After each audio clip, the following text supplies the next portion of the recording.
Praise the Lord. Adofo me mama kwaba ebiom ede ba na watwe wie ye nkra nhye dwumedie yi so. Your Bible,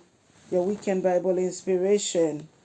And then so ye be kasa fa hohoye ho. Ye be kasa fa hohoye ho na watwe ye ne na watwe eto aso no. Ye be kasa fa hohoye ho na ye hunu se ahohoye ya ade a edo Nyankopon akoma so yiye na Oma ye kwan se yensusu se ye ne ma no yenye ahohoye anase yensom afoforo nso bi. Nti ye be fa ya kinkan sem ene ebe ye gina so ye be fefi mmebusam eti aduasa baako ni yimu aduonu baako no na okasa kire ye efa oba pa na onsuro awobre na osiesie kuntun edema obi biara woni fidue mu na se de be ya awo ende obia sa na enim so obi a waboaboa ne ho sa na onya hoho nso a onsuro sanse waboaboa ne ho esie eno no nyame pese ye boaboa ye ho ebia na wonni bebi a wo ewo ho ne mmoma ho boa a obi nso so ebepie wonsa be mu ase bia ebi wanye so betena wo fie mpo na mmom ehia no ana wuta ehia no eniema yebetimi aye yenso yebetimi dia aboase ye gidifo no Bible ma ye hu sense se yetena faako ese ye de yensa ye bribi ye hwe Ephesians kroka chense oyufo enwia de bio ombomodin fa ne nsanye adepa wonye bibia amade ono nso so ehia no nti se ye gidifo no onyame pese ye soma hoho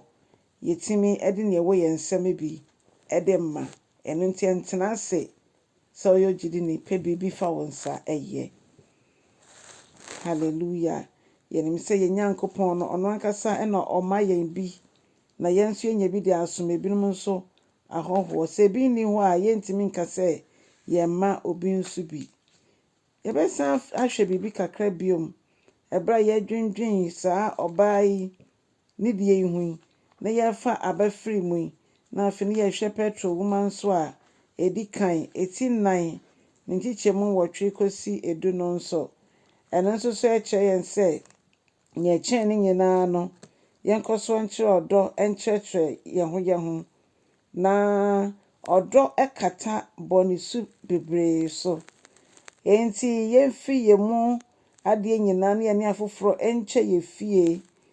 na yemom eduane endi yemom bebi omo betena eno na ye beka se na bmi wiase no eya ade a ne ye be ye de ankasa esanse nipa na wo bebie kwan bebie opona ma no kra no wonnim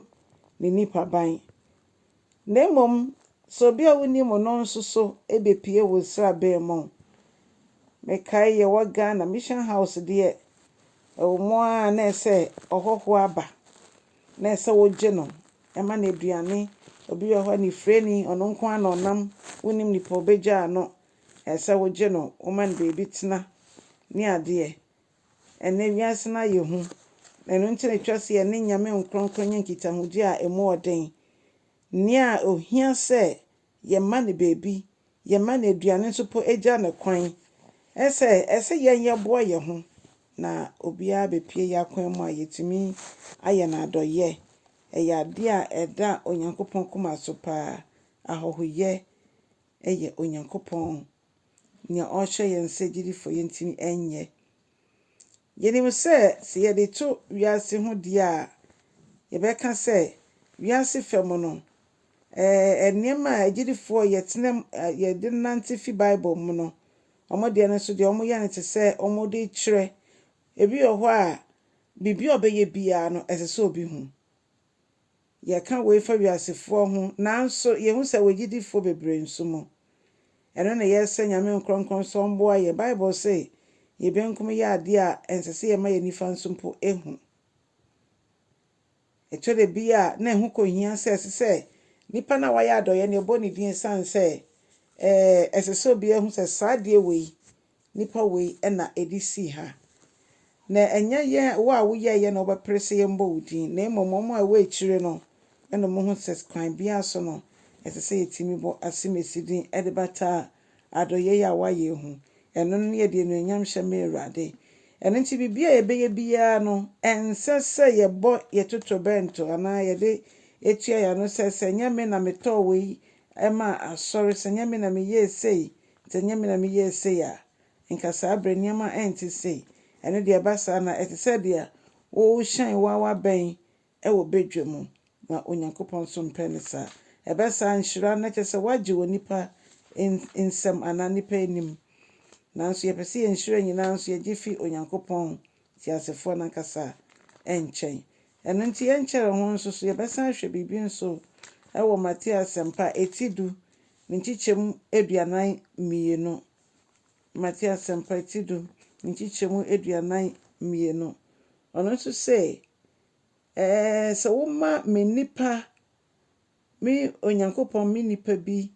nsu kuruwa baako mpo no mu a ka ho sɛ me nyame me hyira wo metua wo ka sɛ deɛ wo nnwuma yɛ ne teɛ pɛpɛɛpɛ ɛno nti nyame asɛm ɛhwɛ yɛ kwan sɛ yɛbɛyɛ ahɔhoyɛ na Onyankopɔn ankasa epagya yɛn wiase fam deɛ nipa bi wɔ hɔ mo pagya nneɛma ɛboro nipa so nanso yɛyɛ fam sɛ yɛ gyidifoɔ no ɛsɛ sɛ yɛpagya nipa ɛboro nneɛma so ɛno nti bibia Nyankopɔn de ahyira wo biara no wo ne ɔfoforɔ ɛnkyɛ sɛ mmoa ketewa bi na obi hia sɛ wode bɛpia no a ebi wɔ hɔ na nya ne nyinaa ne sika ebi ne afotu a yɛde tu yɛn ho yi ebi ne nkranhyɛ a wobɛhyia obi a wobɛhyɛ wo nkrane saa nneɛma ne nyinaa ɛho hia te sɛ obi hyɛ yɛn nkrane na yɛn nso so ɛsɛ sɛ yɛn nso so yɛyɛ nkrɔfo a afoforɔ bɛnya yɛn ho mfasoɔ yɛdu baabi na ɛhɔ nom ayɛ begyabegya a yɛduru hɔ nom a na asomdwoeɛ aba obi hia mmoa sɛ mepɛ sɛ menya ɛdan bi wɔ ha sei menya school wɔ ha nti no mepɛ dan anaa sɛ obi pɛ wo nsɛm mmoa bi akwankyerɛ bi a wode ma no kyɛ sɛ ebi ɔkora na nyɛ bibia sɛ sideɛ kakra a wo ne ne bɛsere na ebi nso wɔ hɔ a sɛ wobɛyi wo yam aboa obi ebi nso wɔ hɔ a wobɛte w'anim de ama nipa ne nyinaa yɛ kwan ɛfa so de gye ahɔhoɔ mpo woba ya nsafo mu mpo a sɛ ɔhɔhoɔ bi ba na ɔne yɛ bɛsom a ne kyɛ sɛ yɛpɔn asɔre a ɛndɛn na woyɛ ɛde ma hɔhoɔ no ɔtena mpɛn bebree na nkrɔfo bebree akɔsra nsafo bebree a ti a yɛnte yɛnim ama ɔmo ne yɛngye ɔmo nti no ɔmo ba baako na ɔmo mmebio yɛnka ho sɛ ɔkra baako nso ne ho hia ma Awurade efisɛ sɛ ɔkra baako mpo bɛ Awurade nkyɛn a ɔsoro dɔm nyinara enigye nti ɔdɔfoɔ nipa biara onyame de ne bɛba yɛ akwan mu no Onyankopɔn ɛhwɛ kwan sɛ yɛbɛyɛ nipa no adɔyɛ yɛma yɛsidie bi ɛma n'akoma ntɔ ne yam afotuo bi ma n'akoma ntɔ ne yam ɔkɔm na ɛde no a yɛma ne paano endi yɛma ne aduane endi saa wɔ na ɛde no a yɛma ne kuntu bi nkata ne ho wɔ jacket mmienu a na wama ne baako saa bere a awɔ bɛbɛ yi ebinom deda train station ebinom deda mbeambea